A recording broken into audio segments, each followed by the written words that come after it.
Donc le 21 du mois de Tevet, Kaf Aleph Tevet, le jour des lois d'un tzaddik qui s'appelle Rabbi Yitzhak de Haïfa. Rabbi Yitzhak de Haïfa. C'est quoi ce code de Haïfa? Il habite à Haïfa. Son nom de famille c'est Abu Hatira. Rabbi Yitzhak Abu Hatira. C'est le père de Rav qu'on connaît contemporain de nos jours. Rabbi Eliyahu Abu Hatira, c'est son père. Rabbi Yitzhak de Haïfa, c'est son père. Il y avait le premier de la dynastie Abu Hatira, c'était Rabbi Yaakov Abu Hatira. Qui a eu un fils, Rabbi Yitzhak, un de ses fils, Rabbi Yitzhak de Toulal. Rabbi Yitzhak de Toulal a eu un fils, Rabbi Abba. Rabbi Abba a eu un fils, Rabbi Yitzhak. Donc Rabbi Yitzhak est l'arrière-petit-fils de Rabbi Yaakov Abu Hatira. C'est où aujourd'hui, sur ce Rav, on raconte une parmi notre histoire. Son fils a raconté une fois il y avait le Rav de la ville de Nazareth, Nazrat, qui s'appelait Rabbi Aaron Abu Hatira. Rabbi Aaron Abu Hatira n'avait pas d'enfant. Il voyage de Nazrat jusqu'à Netivot, voir Baba Salé, son cousin, qui lui bénisse pour avoir des enfants. Il arrive, il fait ce long voyage de Nazrat à Netivot, il arrive chez Baba Salé, Rabbi, une bénédiction pour les enfants, il a dit, moi je ne veux pas t'aider. Va voir Rabbi Yitzhak de Haïfa, lui il pourra t'aider. Et lui il va, Rabbi Aaron Abu Hatira, le Rav de Nazrat, il va à Haïfa, voir Rabbi Yitzhak qui le bénisse pour avoir des enfants. Et Rabbi Yitzhak, bien sûr, qui voyait déjà les choses, il a dit à sa femme, prépare une séoula, il y a un tzaddik qui arrive chez nous. Donc il a tout préparé, une table, etc. Et arrive Rabbi Aaron Abu Hatira chez lui, il voit que déjà une belle table toute prête et tout. Et Rabbi Yitzhak, il lui a dit, je vais prier, entrer maintenant prier pour que tu veux des enfants, tu veux pour des enfants. Je vais prier pour que tu aies des enfants. Je vais entrer maintenant dans ma chambre, prier pour que tu aies des enfants. Il ressort Rabbi Yitzhak, il ressort la prière, et il dit, je n'aurai pas d'enfants. Il y a un décret sur toi que j'ai pas d'enfant. Il dit, Rabbi, ensuite il fait quelque chose. Et attends, je rentre dans ma chambre. Il rentre dans la chambre, il dit, écoute, tu auras une fille, tu l'appelleras Bathsheba. Il a dit Rabbi Aaron, tu appelleras sa fille Bathsheba. Comme ça. Et ça s'est passé comme ça. Rabbi Aaron avait une fille qui s'appelait Bathsheba.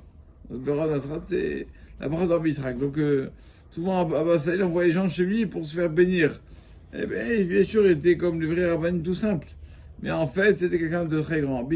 Il y a des livres sur lui, Rabbi Yitzhak bin Haïfa. Hier, on m'a envoyé une photocopie des pages du livre. Et il y avait une bonne histoire avec un de ses élèves qui, bien sûr, voulait marier sa fille avec un garçon pratiquant dans la Torah, etc. Et un jour, sa fille lui dit, papa, c'est bon, j'ai trouvé mon rata, trouvé mon mazal. Ah, mais papa, je te demandais une chose, je te demande une chose, laisse-moi tranquille. Il dit, quoi, laisse-moi tranquille? Papa, écoute, le garçon que j'ai trouvé n'est pas pratiquant.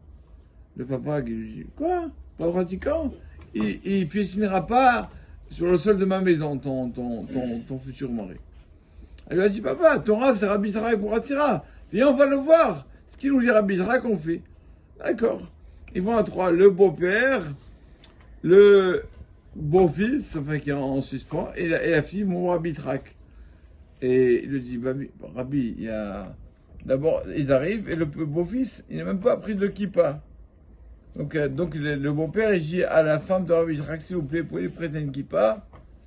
Rabbi Yitzhak lui dit, s'il veut mettre une kippa, il la mettra seul. Pas toi de trouver une kippa. S'il veut une kippa, il la trouvera tout seul. Ne te m'aide pas. Après, Rabbi Yitzhak lui a dit, le père, il dit à Rabbi Yitzhak, Rabbi, il dit, Rabbi, regarde le garçon qu'elle veut, la fille. Pas Torah, pas mitzvot, pas tout. Il a dit, écoute, c'est marqué que le mazal de l'homme, Hachem l'a décrété 40 jours avant que la fille naisse, qui sera son mazal. Donc est-ce que tu peux empêcher les choses? N'empêche pas les choses. N'empêche pas. Si il est décrété comme ça, c'est que sur un beau-fils comme ça, qu'est-ce qu'il y a? Au fur et à mesure, sa fille, elle le fera amener dans la Torah. Bon, Rabbi Yitzhak dit ça, on l'a fait éclose. Ils sortent de la maison, et le beau-fils qui dit, c'est ça la Torah? Si c'est ça la Torah, je prends sur moi de faire la Torah. Et donc, il a fait tchouva, le beau-fils, grâce à Rabbi Yitzhak qui a été tolérant, et grâce à lui, il a été dans la Torah. Finalement, Baruch Hashem, il a un beau-fils dans la Torah. Donc, c'est son mérite pour ta Israël. Amen. Amen.